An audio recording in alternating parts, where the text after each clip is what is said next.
ఇప్పటి వరకు ఆర్సీబీ టీంకి Rahul Dravid, Kevin Pietersen, Anil Kumble, Daniel Vettori, Virat Kohli, Shane Watson and Faf du Plessis కెప్టెన్లుగా చేశారు. అయితే రీసెంట్గా ఆర్సీబీ మేనేజ్మెంట్ పటిదార్ను ఆర్సీబీ టీంకి కెప్టెన్గా ఎంపిక చేసింది. ఒక మ్యాచ్ రజత్ పటిదార్ లైఫ్ని చేంజ్ చేసింది. ఒక నార్మల్ ప్లేయర్ నుండి కెప్టెన్ని చేసింది. ఫ్రెండ్స్, ఈ వీడియోలో రజత్ పటిదార్ బయోగ్రఫీ గురించి అండ్ అలాగే Rajat Patidar IPL auction history గురించి డిస్కస్ చేద్దాం.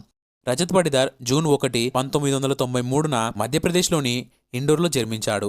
ఇతని పూర్తి పేరు రజత్ మనోహర్ పటిదార్. రజత్ పటిదార్కి 8 సంవత్సరాల వయసు ఉన్నప్పుడు అతని తాతగారు క్రికెట్ క్లబ్లో చేర్పించారు. మొదట్లో పటిదార్ బౌలర్గా తన కెరీర్ని స్టార్ట్ చేశాడు. ఇక అండర్ 15 టీంకి సెలెక్ట్ అయినప్పుడు బ్యాటింగ్ మీద దృష్టి పెట్టాడు. Rajat Patidar domestic cricket Madhya Pradesh team తరపున ఆడతాడు. ఇతను 2015-16 రంజీ ట్రోఫీలో అక్టోబర్ 30, 2015న తన ఫస్ట్ క్లాస్ క్రికెట్లోకి అరంగేట్రం చేశాడు. జనవరి 8, 2018న 2017-18 జోనల్ టీ20 లీగ్లో మధ్యప్రదేశ్ టీం తరపున తన టీ20 అరంగేట్రం చేశాడు. 2018-19 రంజీ ట్రోఫీల్లో మధ్యప్రదేశ్ తరపున అత్యధిక పరుగులు చేసిన ఆటగాడిగా నిలిచాడు. 8 మ్యాచ్ల్లో 713 పరుగులు చేశాడు. ఆగస్టు 2019లో 2019-20 తులిప్ ట్రోఫీ కోసం ఇండియా బ్లూ టీంలో కూడా చోటు దక్కించుకున్నాడు. ఇప్పుడు Rajat Patidar IPL auction history గురించి తెలుసుకుందాం. అది ఫిబ్రవరి 2021 ఐపీఎల్ ఆక్షన్. 2021 ఐపీఎల్ కి ముందు జరిగిన ఐపీఎల్ ఆక్షన్ లో పటిదార్ ను royal Challengers Bengaluru franchise base price కి ఆక్షన్ లో పటిదార్ ని సొంతం చేసుకుంది. పటిదార్ ఆ సీజన్ లో 4 మ్యాచ్ల్లో 71 పరుగులు మాత్రమే చేశాడు. తరువాత 2022 ఐపీఎల్ కి గాను పటిదార్ ను ఆర్సీబీ ఫ్రాంచైజ్ రిలీజ్ చేసింది. అది 2022 ఐపీఎల్ ఆక్షన్.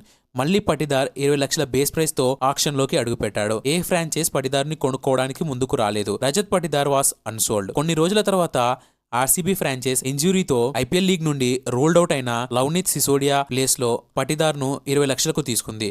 అది 2022 మే 5 ఆర్సీబీ అండ్ ఎల్ఎస్జీ మధ్య ఎలిమినేటర్ మ్యాచ్ జరుగుతుంది. ఓడిపోయే మ్యాచ్ లో బ్యాటింగ్ కి వచ్చిన అంచనాలకు మించి 54 బంతుల్లో 112 పరుగులు చేసి విన్నింగ్ నాక్ ఆడి ఆర్సీబీ టీం ని గెలిపించాడు. అలాగే ఆ మ్యాచ్ లో పటిదార్ ఎవరు బ్రేక్ చేయలేని కొన్ని రికార్డ్స్ ని కూడా సెట్ చేశాడు. ఆ రికార్డ్స్ ఏంటో ఇప్పుడు చూద్దాం. ఇండియన్ ప్రీమియర్ లీగ్ లో ప్లే ఆఫ్ లో సెంచరీ చేసిన ఫస్ట్ అన్క్యాప్డ్ ప్లేయర్ గా రికార్డు సృష్టించాడు. అలాగే ప్లే ఆఫ్ లో కేవలం 49 బంతుల్లో ఫాస్టెస్ట్ సెంచరీ చేసి 2014 ఐపీఎల్ ఫైనల్స్ లో వృద్ధిమాన్ సాహా 49 బంతుల్లో ఫాస్టెస్ట్ సెంచరీ చేసిన రికార్డ్ ని కూడా సమం చేశాడు. పటిదార్ 2022 ఐపీఎల్ సీజన్ లో కేవలం 8 మ్యాచ్ల్లో 55.50 సగటుతో 333 పరుగులు చేసి ఒక సెంచరీ మరియు 2 హాఫ్ సెంచరీలు చేశాడు. ఇక 2023 ఐపీఎల్ కి గాను పటిదార్ ను ఆర్సీబీ మేనేజ్మెంట్ రిటైన్ చేసుకుంది. అలా ఆర్సీబీ టీంలో కీలక పాత్ర పోషిస్తూ 2025లో ఆర్సీబీ టీంకి కెప్టెన్ కూడా అయ్యాడు. అంతేకాదు 2022 ఐపీఎల్ సీజన్ బాగా ఆడినందుకు 2022 అక్టోబర్లో సౌత్ ఆఫ్రికాతో జరిగిన ఓడిఐ సిరీస్లో టీమిండియాలో కూడా చోటు దక్కించుకున్నాడు. అలాగే 2023 ఫిబ్రవరిలో శ్రేయస్ అయ్యర్ గాయం కారణంగా న్యూజిలాండ్తో ఆడాల్సిన ఓడిఐ సిరీస్ నుంచి తప్పుకున్నాడు. అప్పుడు బీసీసీఐ రజత్ పటిదార్ను ఎంపిక చేసింది. అయితే ఆ 2 ఓడిఐ సిరీస్లో ఆడే ఛాన్స్ పటిదార్కి రాలేదు. అయితే 2023-21 డిసెంబర్లో సౌత్ ఆఫ్రికాతో జరిగిన ఓడిఐ మ్యాచ్లో ఇండియా టీం తరపున అరంగేట్రం చేశాడు.